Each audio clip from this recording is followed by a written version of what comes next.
Hey folks, how in the world are you? Jazz fans, Tom Manuel here, the president and founder of the Jazz Loft in Stony Brook Village, the East Coast's only venue solely dedicated to the American-born art form we call jazz. Here in our 6,000 square foot museum and performance space, we present over 160 performances a year. We have incredible exhibits on display throughout 7 exhibition rooms, and we have a wonderful education program in collaboration with Stony Brook University just up the road from us.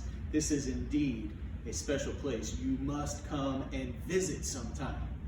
This is another episode in a series we're calling Behind the Scenes. It's a wonderful opportunity for me to dig deep into the archives and the collections here at the Jazz Loft and to give you a little insight in history, anecdotes, and funny stories about some of the things that are on display here. Well, I am in our main room, gazing out into this beautiful space where normally the musicians are taking their positions. This is a 3-tier bandstand that was built and constructed from the dance floor from Roseland Ballroom in Manhattan.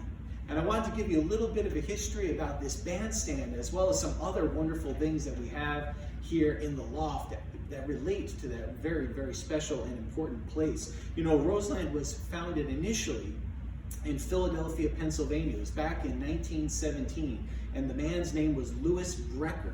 He had financing by another man, a man by the name of Frank Unling, and you might recognize that name from the Unling Beer Company.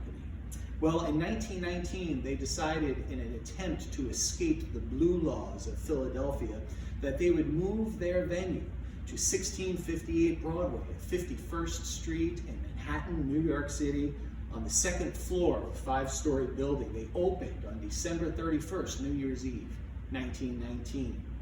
Unlike the integrated Savoy Ballroom uptown, that ballroom that was dubbed the home of Happy Feet, it was actually a whites-only dance club.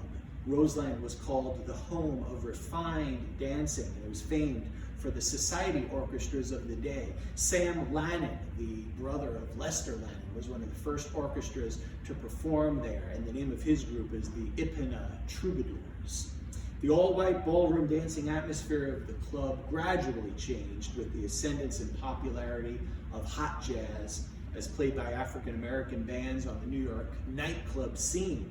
And Perron's New Orleans Jazz Orchestra was one of the first of those groups to play at Roseland back in 1924. Often they'd have 2 or more bands. This was customary at the Savoy as well. They'd have 2 or more bands performing on any given evening. That way there was no break in the music for the dancers or listeners alike. They'd have one on each side, on a wall of each side of the ballroom. A few groups to mention that were there, very important in our history of jazz. The Fletcher Henderson Orchestra played Roseland back in the 20s and 30s. Louis Armstrong, Count Basie, he even had a hit with a recording he called the Roseland Shuffle. Chick Webb followed with their orchestras, and other major band leaders who performed there included Harry James, Vincent Lopez, Tommy Dorsey, and the Glenn Miller Orchestra. Many big band performances, as was customary back in the day, were broadcast from Roseland by radio networks. Recordings survive to this day of several NBC broadcasts going back to 1940 that featured the very young Ella Fitzgerald with the Chick Webb Orchestra. Brecker popularized such stunts as marathon dancing until it was banned. He staged female prize fights, yo-yo exhibitions, sneezing contests, and dozens of highly publicized jazz weddings with couples who met at the club. The original New York Roseland was torn down in 1956 and moved to its new venue on West 52nd in New York City's Theater District. The back end of that looked out onto the Ed Sullivan Theater. That original building, Brecker had converted from an ice skating rink to a roller skating rink. It was built back in 1922 at the cost of $800,000. Time magazine described the new Roseland's opening interior as, quote, purple and Charisse tent-like decor that creates a definite harem effect. Brecker attempted to maintain its ballroom dancing style. Believe it or not, he actually banned rock and roll and disco from the ballroom. In 1974, he told the New York Times, quote, "Cheek-to-cheek dancing, that's what this place is all about." The Roseland Ballroom was always, from its inception, a multi-purpose hall. It had a colorful ballroom dancing pedigree in New York City's theater district. Just to give you some numbers and idea just how big this space was, the venue accommodated 3,200 people standing with an additional 300 upstairs. For dancing, the dance floor could hold up to 2,500 people. And between 1,300 and 1,500 in a theater style, 800 to 1,000 for a sit-down dinner, and 1,500 for buffet and dancing. The venue closed April 7th, 2014. The last performer to grace the stage of Roseland Ballroom was Lady Gaga. And before the Roseland Ballroom closed, we were able to get in there. We salvaged that original dance floor, repurposed it to this 3-tier bandstand that could accommodate a big band up to 17 musicians. We also have in the back of our main performance room the spotlight that was way up in the crow's nest that would illuminate on so many of those great stars I mentioned.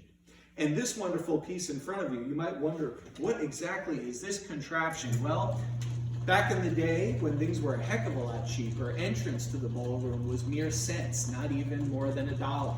And this is an original coin counter. It came from Roseland Ballroom. At the end of the night, there would be bags and bags and buckets of change, nickels, dimes, quarters, 50-cent pieces, silver dollars. The money was different back then. And all these settings allow that change to be sorted automatically, put into the right bags, which then would be brought to the bank. So a little bit of history here, a little bit of Roseland Ballroom, the original coin counter, the spotlight that was up in the crow's nest, and our wonderful 3-tier bandstand. Still, the home of happy music here at the Jazz Loft. Thanks for joining us for another one of our episodes of Behind the Scenes. We do hope to see you soon. Stay well, and God bless. Take care.